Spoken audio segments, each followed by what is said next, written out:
రాజకీయాల్లో full time కాకుండా ఇట్లా సినిమాల నుంచో వ్యాపారాల నుంచో వచ్చి పార్ట్ టైం రాజకీయం చేయాలి, తద్వారా ప్రజల్లో గెలవాలి అనుకునే ఆలీ లాంటి వాళ్ళకో లేకపోతే గల్లా జయదేవ్ లాంటి వాళ్ళకో ఎగ్జాంపుల్స్ చెప్తున్నాం. ఇలాంటి వాళ్ళకి ఎప్పటికైనా తలకే నొప్పి వీళ్ళు పార్టీకి, ఏ పార్టీకైనా కూడా, ఆలీ అనే కాదు చాలామంది ఉంటారు.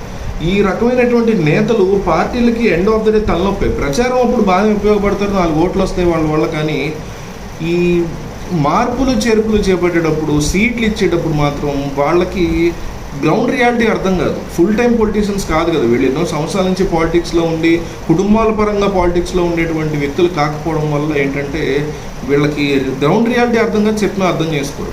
ఏపీలో వైసీపీ చేపట్టే ఇన్ఛార్జీల మార్పు వ్యవహారం ఇప్పటికే రాష్ట్ర వ్యాప్తంగా పలు నియోజకవర్గాల్లో కొత్త సమస్యలకు కారణమవుతుంది. ఇదే సమయంలో ముస్లిం అభ్యర్థికి లోక్సభ ఎంపీ సీటు కేటాయించేందుకు జగన్మోహన్ రెడ్డి చేస్తున్న ప్రయత్నాల్లో కూడా కొత్త రకమైనటువంటి తలకే నొప్పులు క్రియేట్ అవుతున్నాయి వైసీపీ పార్టీకి.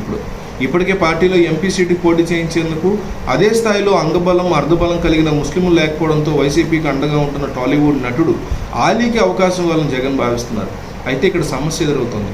గతంలో కాంగ్రెస్ పార్టీ, టీడీపీ తరఫున పలువురు ముస్లిం అభ్యర్థులు ఎంపీలుగా లోక్సభకి, రాజ్యసభకి వెళ్లారు. కానీ వైసీపీ రాజ్యసభ సీటుని ముస్లింలకు ఇస్తామని ఎప్పటి నుంచో హామీ ఇస్తున్నా అది సాధ్యం కావట్లేదు. ఈ నేపథ్యంలో ఈసారి లోక్సభ ఎన్నికల్లో ముస్లిం అభ్యర్థిని లోక్సభకి నిలబెట్టేందుకు ప్రయత్నాలు మొదలుపెట్టింది. ఇందుకోసం నంద్యాల, కర్నూలు లోక్సభ సీట్లని పరిశీలించింది. అయితే కర్నూలులో సమీకరణాల కారణంగా బీసీ అభ్యర్థి అయినటువంటి మంత్రి గుమ్మనూరు జయరాం కేటాయించక తప్పలేదు. అలాగని నంద్యాలలో ఎంపీగా ముస్లిం అభ్యర్థిని నిలబెడదామని చేస్తున్న ప్రయత్నాలు ముందుకు సాగట్లేదు. దీనికి కారణం అక్కడ సిట్టింగ్ ఎంపీగా ఉన్న రెడ్డి సామాజిక వర్గ నేత పోచారెడ్డి బ్రహ్మానంద రెడ్డి స్థానంలో ముస్లింకు అవకాశం ఇస్తే రెడ్ల నుంచి వ్యతిరేకత తప్పేలా లేదు. పోచను మార్చినా మరో రెడ్డి నేతకి టికెట్ ఇస్తే సరిపోతుంది, లేకపోతే ఇబ్బందులు తప్పేలా లేవు. అదే సమయంలో నంద్యాల నుంచి పోటీకి ఆలీ సిద్ధంగా లేరు. దీంతో ఇప్పుడు ఆలీ ఎప్పటి నుంచో గుంటూరు టికెట్ కావాలని అడుగుతున్నాడు. ఆయన వైసీపీకి ప్రచారం మొదలుపెట్టి జగన్ వెనకాల తిరగడం మొదలెట్టినప్పటి నుంచి ఫస్ట్ ఆయన జనసేన, టీడీపీకి వెళ్దాం అనుకున్నాడు. ఆ తర్వాత వైసీపీకి వెళ్ళారు. ఓపెన్గా ఈ టీవీ నైన్ ఇంటర్వ్యూలో ఓపెన్గా చెప్పాడు. ఎవరు వచ్చి నన్ను ఎగ్జాంపుల్ కూడా చెప్పాడు.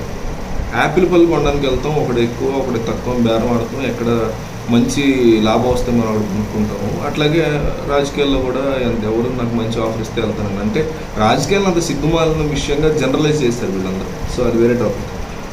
కాబట్టి ఆలీ ఎప్పటి నుంచో కూడా ఇక్కడ గుంటూరు ఎంపీ సీటు కోరుతున్నారు. టీడీపీ కమ్మ ఓట్లతో పాటు ఇతర ఓట్లను ఆయన వ్యతిరేకంగా పోలరైజ్ చేసే అవకాశం ఉంటుంది. దీన్ని దృష్టిలో పెట్టుకుని గుంటూరు సీట్లో ఆలీ పేరు పరిశీలించట్లేదు జగన్. కానీ గుంటూరే కావాలని ఆలీ పట్టుబడుతున్నారు.